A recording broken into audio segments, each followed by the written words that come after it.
চালতার আচার বানাবো। আমি একটা বড় সাইজের চালতা এই ছোট ছোট পিস করে কেটে নিয়েছি। চালতাটা সেদ্ধ করে নেব।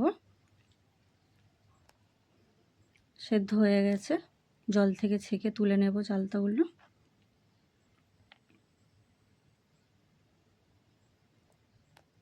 এবার আমি শিল নোড়াতে চালতাগুলো এইভাবে থেতো করে নেব। এইভাবে সব চালতা থেতো করে নিয়েছি।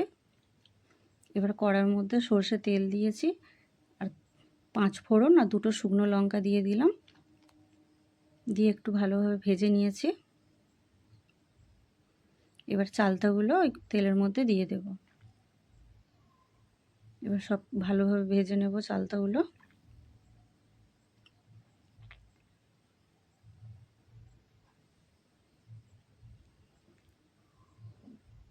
এক চামচ লবণ দিলাম আর 1 চামচ হলুদ গুঁড়ো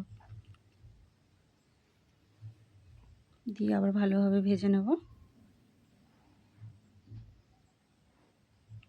ভাজা হয়ে গেছে।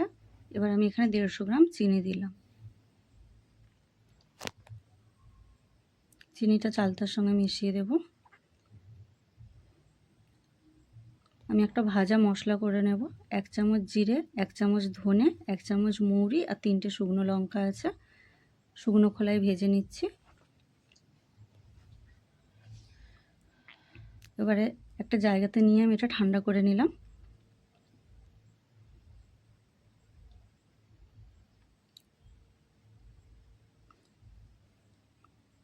হয়ে এসেছে আমার এই আচারটা। এবারে ওই পেস্টটা যে করেছিলাম সেখান থেকে আমি 2 চামচ নিয়ে পেস্টটা আমি ওর মধ্যে দিয়ে দিলাম। দিয়ে আবার সব কিছু ভালোভাবে মিশিয়ে নেব।